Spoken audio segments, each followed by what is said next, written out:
Hi, my name is Justin Walker.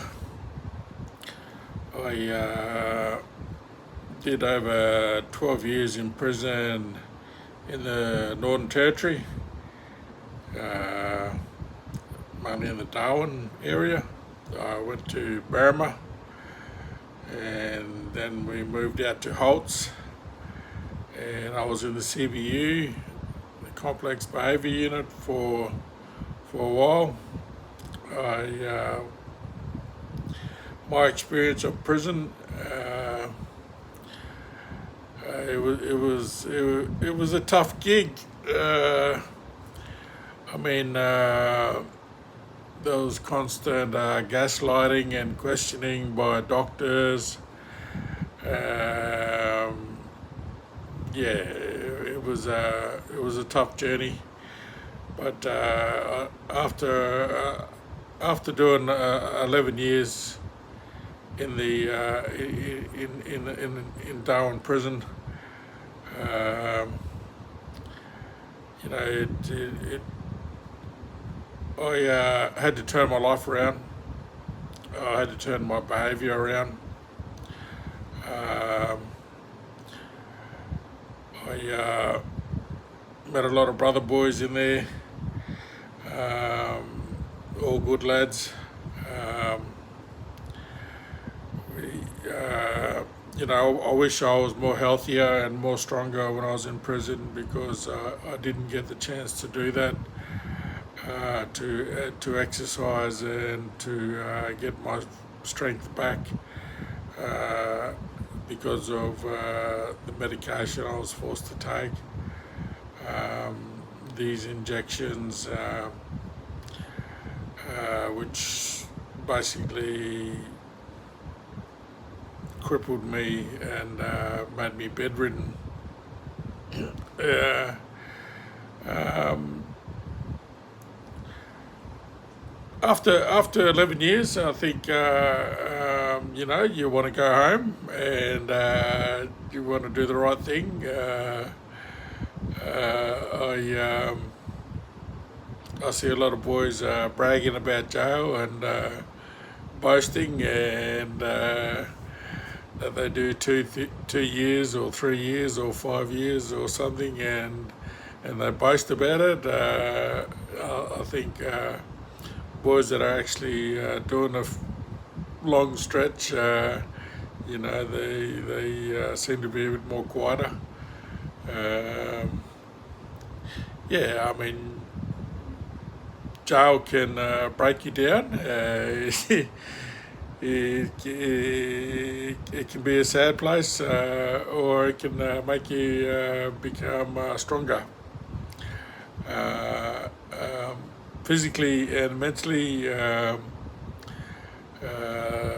you know, I think the authorities and the guards generally want the best for you if you haven't been a troublemaker, and they generally have a duty of care and a welfare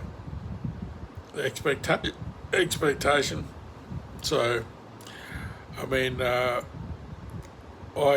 had an enemy complex, which I felt that people in government positions weren't helping me and were against me, and didn't take on my case with trying to get me released. And I felt my stance on Aboriginal issues um,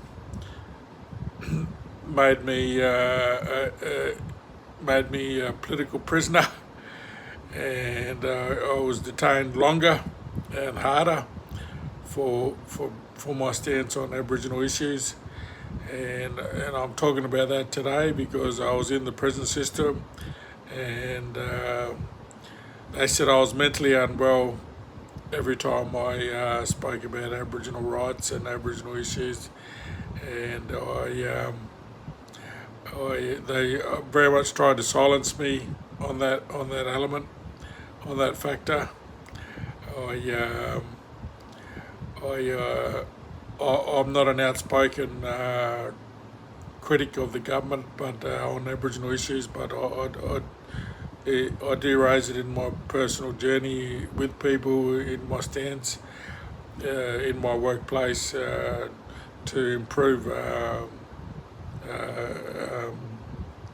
the spaces and the cultural spaces for Aboriginal men and women and children, that we can have safe spaces to live and work, and that's what I've tried to advocate for the last 2 decades. I think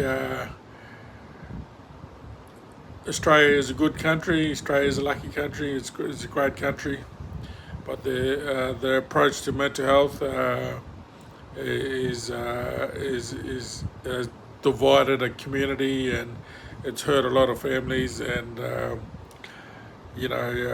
we want to change that image of mental health being a tough industry, and we want to make it more suitable, more human rights friendly, and generally have a care factor for the patients and the prisoners that are going through these times in their lives.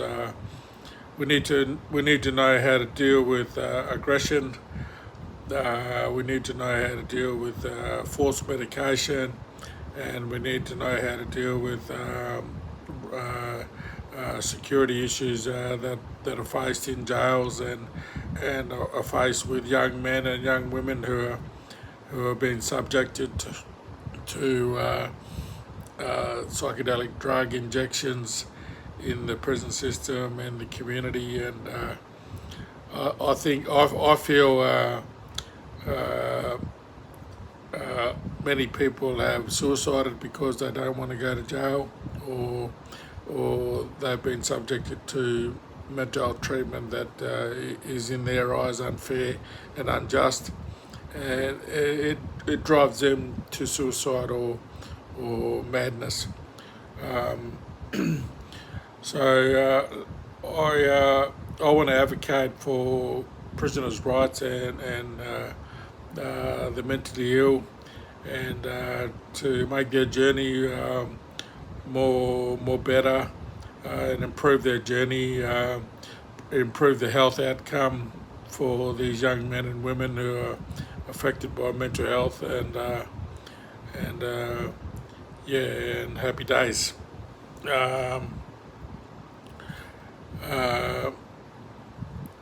I don't work for any organisation, so it is a bit tough to get a message out there about mental health, but I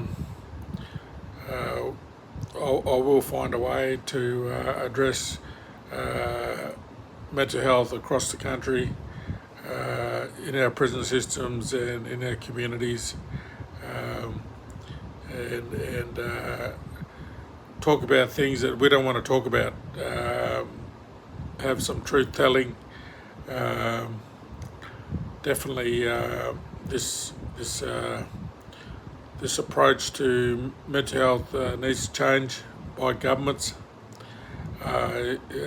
We cannot dictate and force and use force on young men and women, and torture them to a point where they're not functioning properly, or that they've become